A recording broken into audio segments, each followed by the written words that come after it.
this meeting to order. I would ask that any member disclose pecuniary interest in any item that is on this agenda or minutes of a meeting for that you may not have been in attendance for. Seeing none, we'll skip right down to 5.1. Fire Department Staff Report regarding Ministry of Natural Resources and Forestry wildfire agreement. So the recommendation before you is our fire chief is present for any technical questions. The recommendation is to enter into a 5-year wildfire agreement with the Ministry of Natural Resources and Forestry.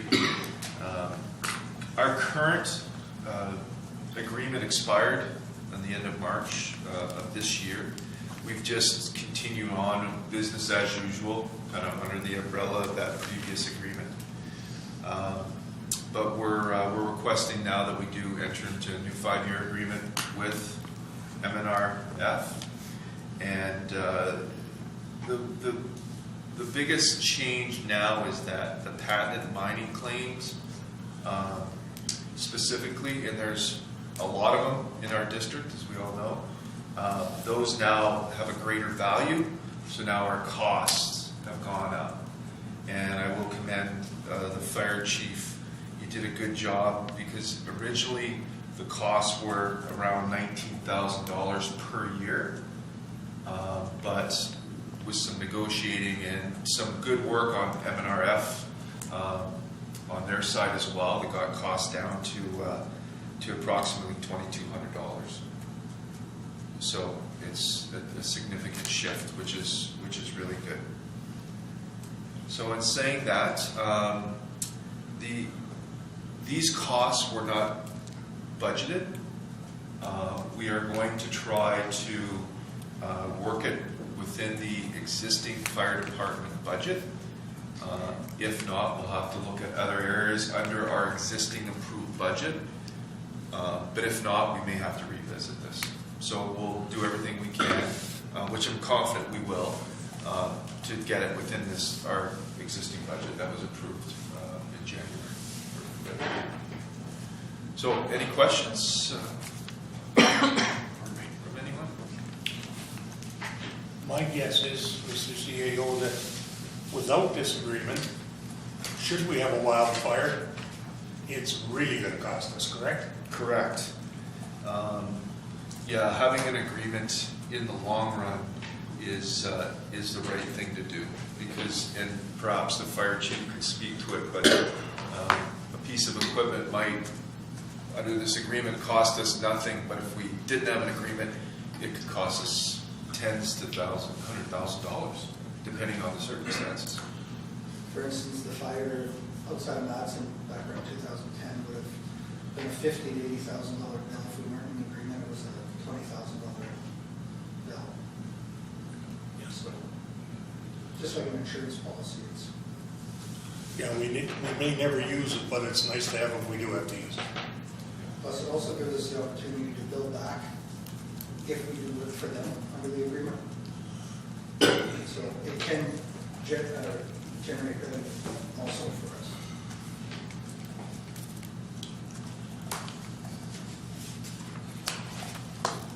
Any further questions, comments, discussion? Fine. No? Okay then. Moved by Councillor Moda, seconded by Councillor Barron. Resolved that the Committee of the Whole hereby recommends Council accept staff report number fire 2018-01 from the Fire Department regarding the Ministry of Natural Resources and Forestry Wildfire Agreement 2018 to 2023. All in favor? Carried. Thank you. 5.1B. Closure of early learning centers for professional development. So there's an opportunity again for this year for our early learning centers and our Best Start Hub to participate in one-day training that's put on through the Kenora District Services Board. The date is September 21st. The timing this year is a lot greater now. We give families 4 months to prepare for that day. So it's a great opportunity for our staff, and it's also fully funded by the Kenora District Services Board, as it was last year, and we looked into it just to ensure that that was in fact the case from last year's training, and the Treasury Department confirmed that it was fully paid, fully covered. So it's a great opportunity. Questions, comments? Councilor Barron? My only question was the fact that you mentioned, was bringing parents reminders that they're closed for that period of time. And because some people do have to get babysitters, they don't all have families in town that you can ask the families to take them on. But as far as the training and the network is concerning, I feel that everyone should get the opportunity to get some kind of training, listen to other people's voices from outside of here, communicate with them. And this, I've been told by 2 or 3 of daycare centers almost every year they go, that they get something out of it. And even just to get to know other daycare members from other centers is very, very important. But it's the parents that need, and now you say this year it's going to be like you're going to start now. If you're going to start now and send it out, I think you should, knowing people like I have over the years, you need a reminder. You can tell me today, and I might not mark it on my calendar, and even I might mark it on my calendar, I might forget. So I think if you're going to tell them now is great, but I think closer to September 21st, you need to send out, the daycare needs to be advised again to make good and sure that their parents know. So it might take 2 notices, but at least the communication will be covered and people will have opportune time. Anything else? Just duly noted, and I'll bring that as a suggestion forward too. Or even yellow paper or something close to the time. Somehow let the parents know that this is it, because I know lots of people do forget. Like I get well, even ourselves, I'm sure we get 2 or 3 months notice to say you're going to do something. Well, closer to the time, a reminder is always appreciated. So I think that should happen to the parents. That was the only comment negative I ever had, was I had short notice, or I had a hard time finding a babysitter. Councilor Goodwillie?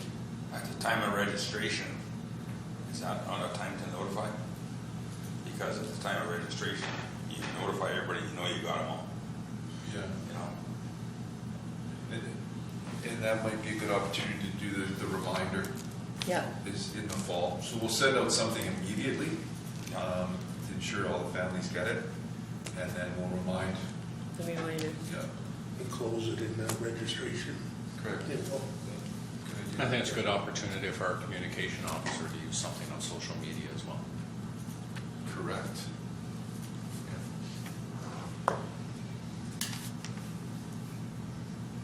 Who's that? Which, by the way, we utilized it. Last week was the first time that we really did the blitz, and a lot of good feedback. It was on 2. It was the announcement of the promotion, but also the ferry, The ferry. and a lot of good feedback. So I think it's going to be good. And speaking of the ferry, incidentally, I gotta commend our staff that worked on that. It looks good. They did a great job cleaning it up, sprucing it up. And I think that was our own ferry staff that did that.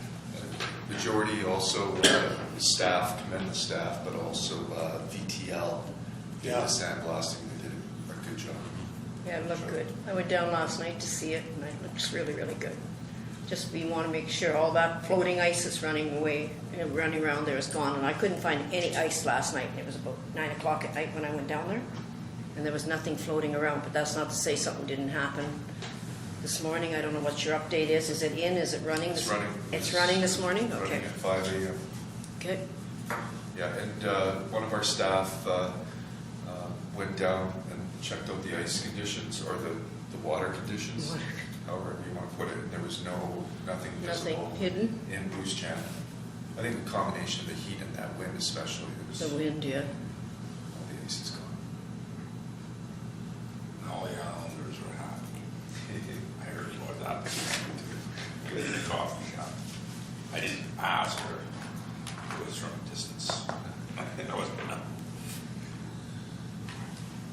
51C, bylaw department and fire department staff report regarding open air burning bylaw.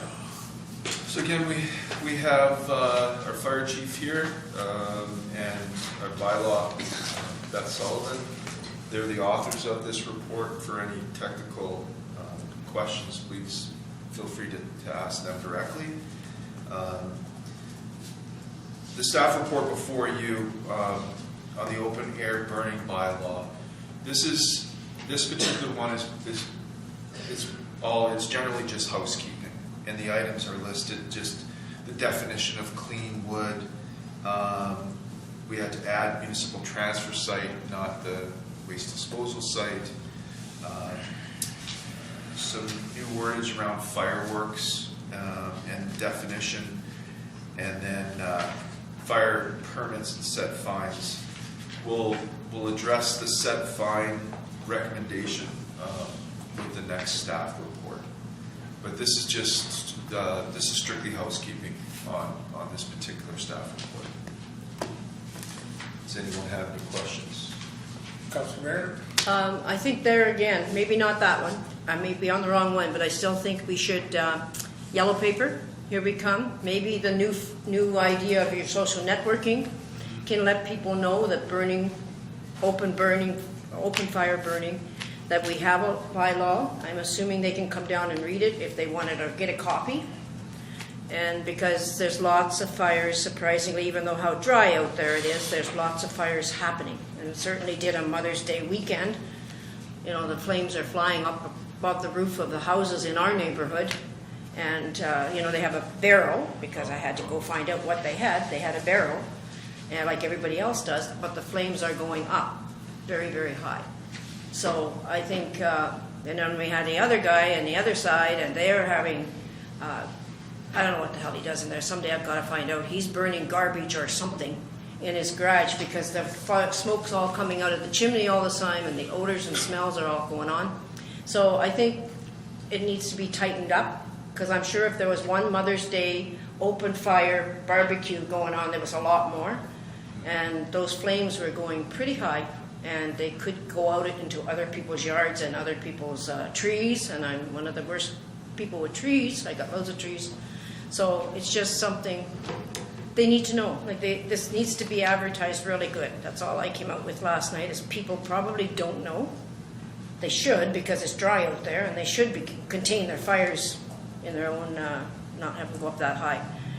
But that needs advertising, and I think the fines needs to be advertised to the public too, that they know that if they set somebody else's place on fire or yards on fire, or it gets out of control, out of hand. I mean, you can have a fun time, but things can wander off. That there are fines and stuff, because I don't know how you would ever, in all honesty, any bylaw enforcement officer or somebody's going to ever really control it when it's in people's personal backyards and they're having a good time. I don't know how you're going to ever protect that, but it's just something just for their own awareness, prevention. A lot of times fire chief can correct me or help me out with this, but many times it's complaint based. So if So someone people needs to phone, okay? Yeah, I think we had an incident last year where someone had complained, and then that involves a lot of resources, because the fire chief, perhaps by law as well, have to go and investigate it. But on the communication part, that's perhaps we can put together a communication that just talks about the safety around campfires and the reminder and the size. We can do that.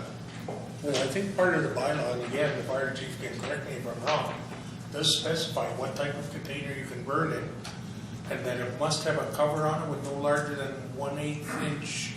That's for incinerators. Oh, For clever. running fires, campfires and stuff, it's just the size of your fire. The container stuff is for incinerators that you're referring And it's 0.7 to. meter. Which is, conversion is 2 feet by 2 feet by 2 feet, 2 foot cube for a campfire, decorative fire. Oh, I took a drive the other day and someone had a little campfire going outside their house. I was wondering, well, I might get a call to that house for a fire, because I don't think it was 2 feet from the house. Conditions are very dry. Well, White Star, we're on high alert. we're on high alert. High to extreme today. Yeah, I, High to extreme. There was talk of an RFZ, but it hasn't been put in place yet. Restricted fire zone. but if this keeps up, it likely will be, although I heard it's supposed to rain tomorrow. Any other comments, questions? Yellow paper, here we come. I think something should be mentioned in the yellow paper.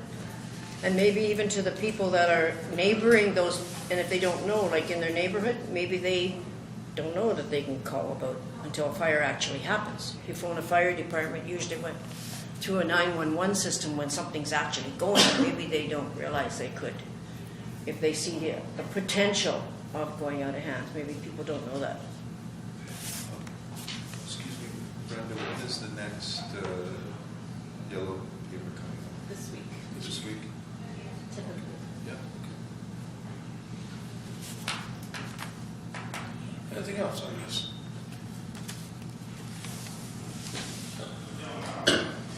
Moved by Councillor Barron, seconded by Councillor Goodwillie. Resolved that the Committee of the Whole hereby recommends Council accept staff report number BL 1802 from the Bylaw Department and Fire Department regarding the open air burning bylaw. All in favor? Carried. 51D. Bylaw Department and Fire Department staff report regarding open air burning set fires. So this is a carryover from the previous staff report. This addressed solely the set fines, which were last looked at in 2010. And staff is recommending to increase the set fines from $100 up to $200, and that impacts all classes. Correct.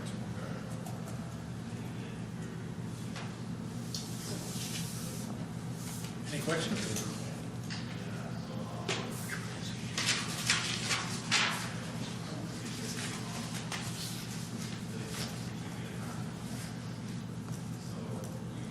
Moved by Councillor Goodwillie. Seconded by Councillor Moda. Resolved. The Committee of the Whole hereby recommend Council accept staff report number BL 1809, Bylaw Department and Fire Department regarding open air burning set fines. All in favor? Carried.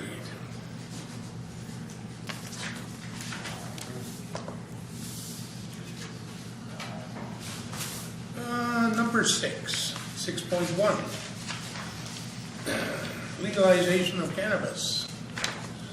I think was it last Committee of the Whole? Been given some information to read and come back with and see if there was any recommendations or, I think from what I read today or yesterday, that email we got this week from, I believe it was AMO, I'm not sure, Who or is it? maybe even what was enclosed in the agenda. Most of this is pretty well covered though. I don't think we're gonna have, as far as I know, any cannabis stores up here. They're only opening 40 to start with and 80 this year, I think they said. That might change with the date being pushed off to September.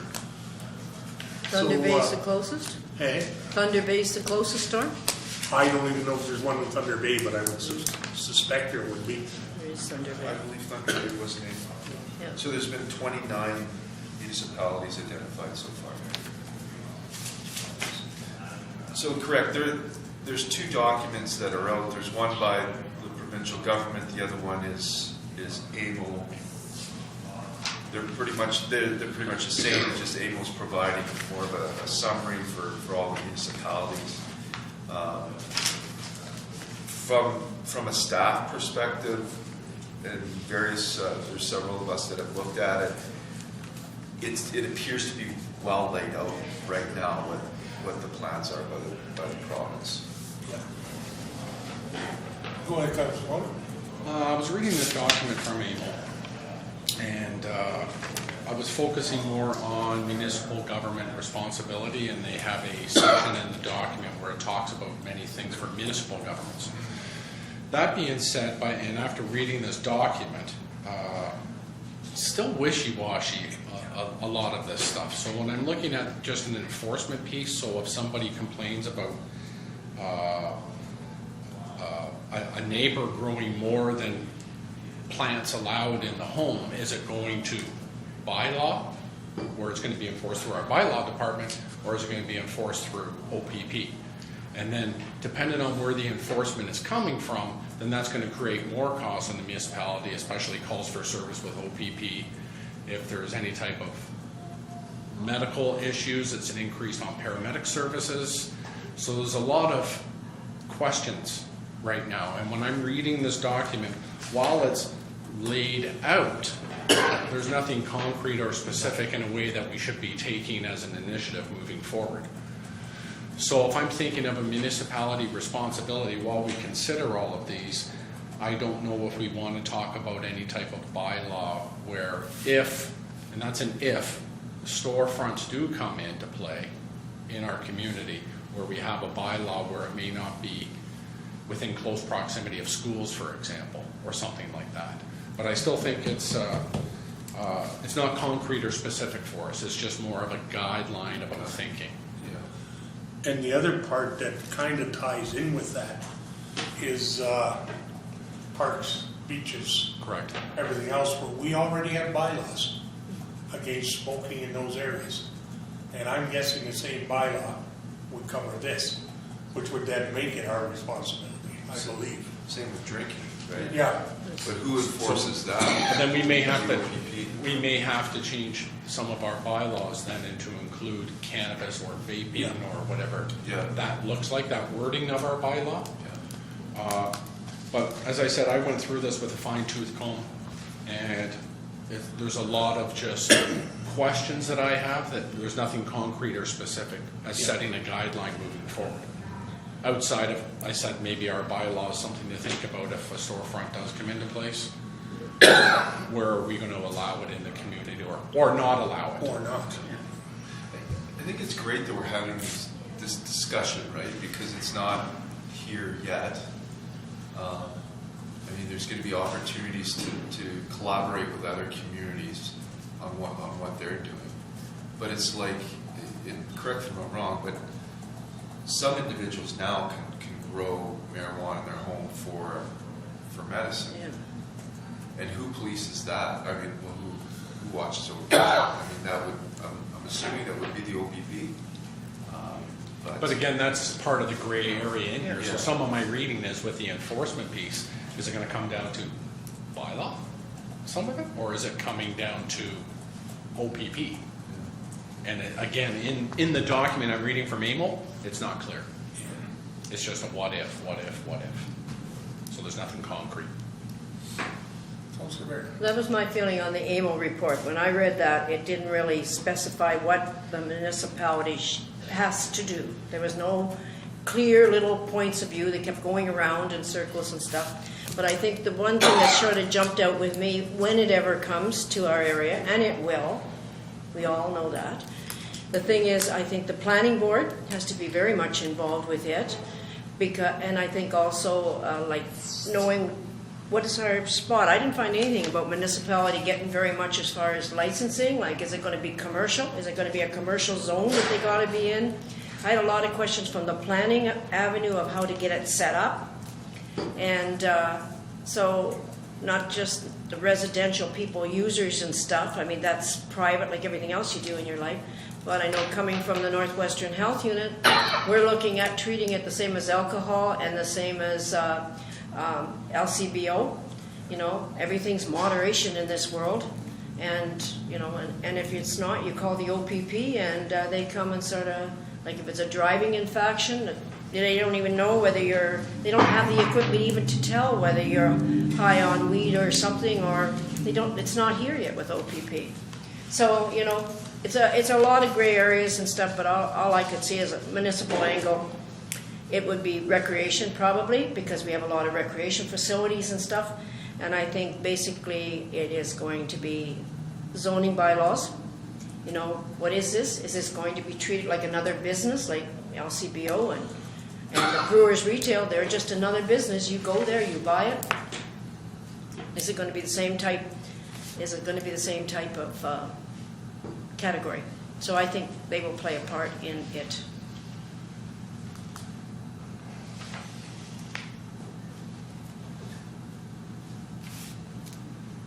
And I think in part of this report that was included here, it did state that it would pretty well, when you look at recreation areas, beaches, it would be covered under the same bylaws we already have for the ball diamonds. I think we probably have to do an addendum to it to be. Yeah. It might not hurt to go through them and add recreational and medical Yeah. cannabis to it. We don't have no smoking bylaw. I thought we had last year. I see no smoking signs at them. Yeah, that's right.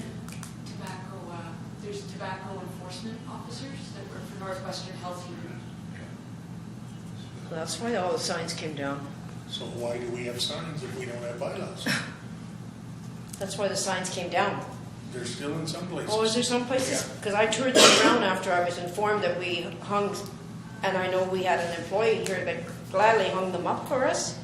And they were in every place near schools, they were in parks and all over. 3 days later, the majority of them, as I drove around again, the same places that I went, they were gone. Okay, because So I maybe have that's those- our answer. We don't have a bylaw, so why do you stick a sign up saying no smoking? Guess you're allowed to do it. So maybe we need to seriously look at that. Maybe that's something we have to look at here. At least now I know where the signs got to. If you don't have a bylaw, why would you put that up there? I think OPP enforced it as well. They're able to. Is it a provincial statute, Beth? It's provincial. Yeah. It's so many meters from a certain things like an Yeah. arena or, And maybe that's why Yeah. we didn't pass a yeah, bylaw. that's why, I believe that's why we didn't do it. Yeah. Yeah. Yeah, I've looked at the report. It was before my time, but it was provincially regulated, so they kind of stayed away from it. So if it's a provincially regulated, that would suggest to me that it's OPP that enforces it. At a ball diamond or whatever, it's probably usually they're watching a ball game anyway, or at the arena. Go ahead, Councilor Mona. And just to add on to my previous couple statements there was also some stuff in here. How are the costs going to be paid for with police training, certification, and all those different things? So are some of those OPP costs going to be downloaded onto the municipalities that we're going to have to pay? And then further reading in the document, I read that we're going to be getting, every municipality, they're going to be getting so much money federal excise tax based on households, but depending on the size of your municipality, there may be just a one-time $10,000 funding that comes towards until they decide on how they're going to split the revenues throughout all of the municipalities in Ontario. So I have concern with the downloading of costs for this training as well too, and if we're going to be affected by that, especially with the OPP. Yeah, because part of that training part, I believe from what I read, Councilor Mona said the province would cover the cost of training. Yeah. But they didn't say for all OPP or Correct. just people in the affected areas where they're going to have stores. Correct, so it's still not clear. So it's just mainly being mindful of this. And then they went on further to say that if they made over 100 million a year on Right. cannabis sales, anything over 100 million, half of it would go to 50-50 municipalities. share. But then they didn't state on how that 50-50 would be divided. No. So there's a lot of They left more questions. questions than they Yes. answered. A lot changed. Definitely, Surprise, Shades of surprise. gray. yeah. But I tend to agree with Councilor Barron that our biggest concern here may be in the future. And I don't know how far in the future, I don't know if we'll ever see an actual store here in Red Lake.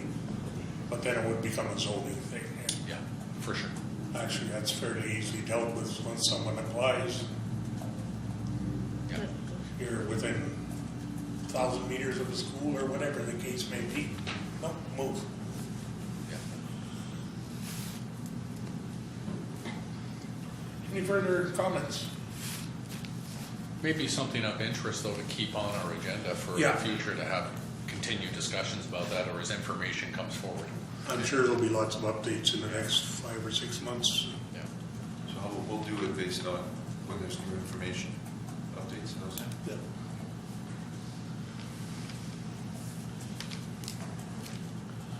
Seven point one, safety protected netting at Kosher Arena. Did you copy that? Yeah, I did. So there's, A letter from Randy Cook. yes. So, looking at requesting,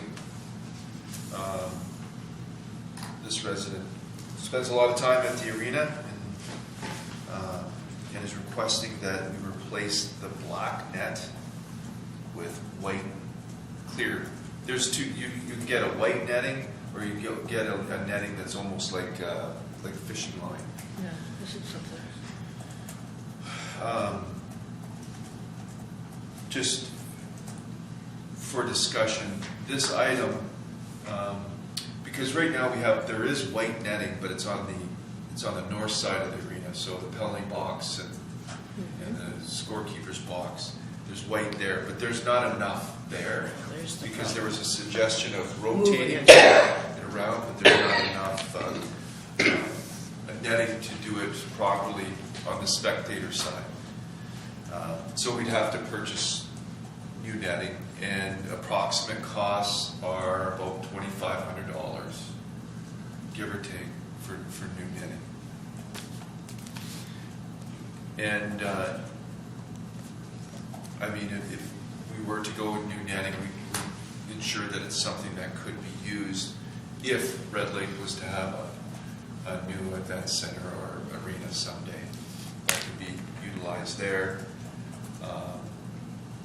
One thing we would suggest of council is, because this is not budgeted, we do not have this in the budget, that perhaps we can seek some partners, and maybe there's some partners out there that would assist with this. Whether it's the Miners or Longtown Figure Skating Club or Minor Hockey Association, what have you. Councilor Bear. It sounded so simple when I read the letter. It just sounded, I don't know how long it was until we got the black netting up there so that we can go in there and sit there and feel kind of safe that the puck's not going to come on your lap, or that a player's not going to come up across the boards that easy. And, that was a real nice thing to have, and everybody felt a lot more comfortable there. And now it's down to color. And I noticed the white across over there when I sat across looking over, but never would I have dreamt that they would want it to brighten the place up. And I thought that's too simple. There has to be an answer why we couldn't do it. But there's the $2,500 bill it's going to cost to buy enough of the same kind of quality as that black heavy-duty netting to probably answer that request in that letter. Because I thought if we had white, it just meant move it around, change it. But it's the bucks we're looking for now. And then there's cost to install it, of course. Yeah. Well, interesting. Is our staff able to install it? I would think so, Councilor Moda. How did they get up there? Must have got up there. Yeah. It's time, Yeah. and we may need a JLG or something like that Yeah, we would, to rent. like a lift. Yeah. Yeah, we For would. the highness. Yeah. So it's certainly worthwhile exploring, and maybe that could be our direction to our CAO and staff to find out an accurate cost and Yeah. if there is partnerships available, and if it looks good for that kind of money, I don't think we'd really have to come back, would we? Let's go ahead and do it. Yeah. Does Recreation have much money? Or did they have everything that was budgeted in their budget? I read their budget, but was there anything maybe changed since we read it that they're not going to do and might have some money in their budget at present? That might At be this point, no. No, they've got theirs all. Are allocated to Actually, Okay. they probably had some overruns already at the arena with the fans and the condenser.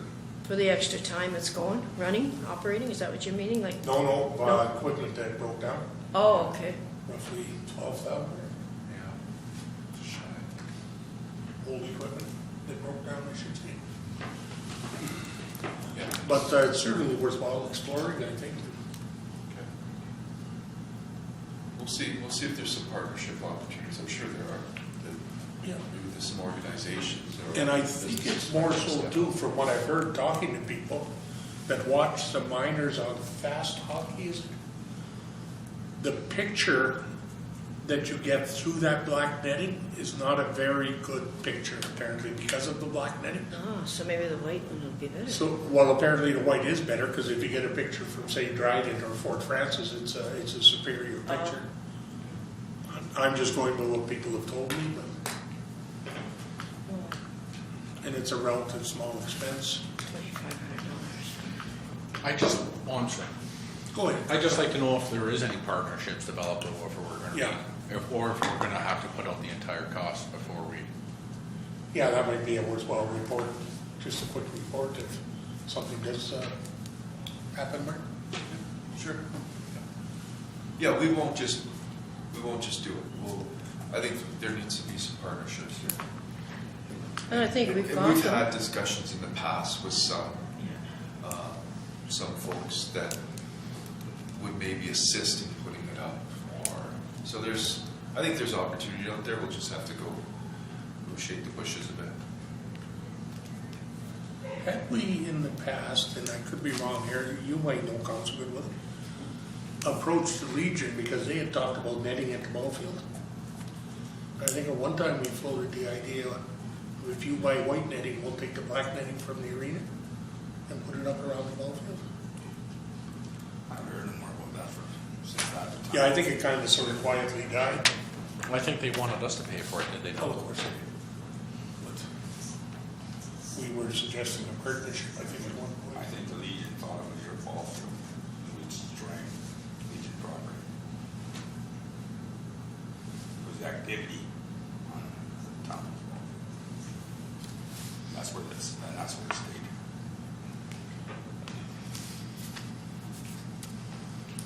But there is opportunities, like, just for example, the Legion has just a meat draw.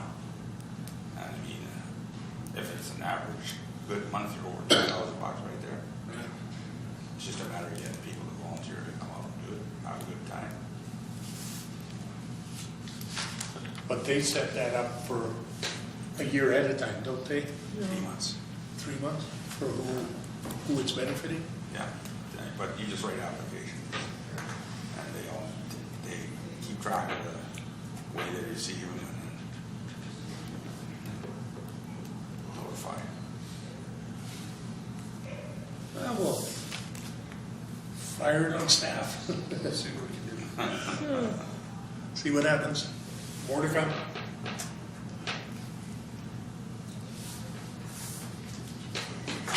Anything else on that particular item? All right. Moved by Councillor Mota, seconded by Councillor Barron. Resolved that the Committee of the Whole hereby adjourns to meet again at the call of the chair. All in favor? Carried.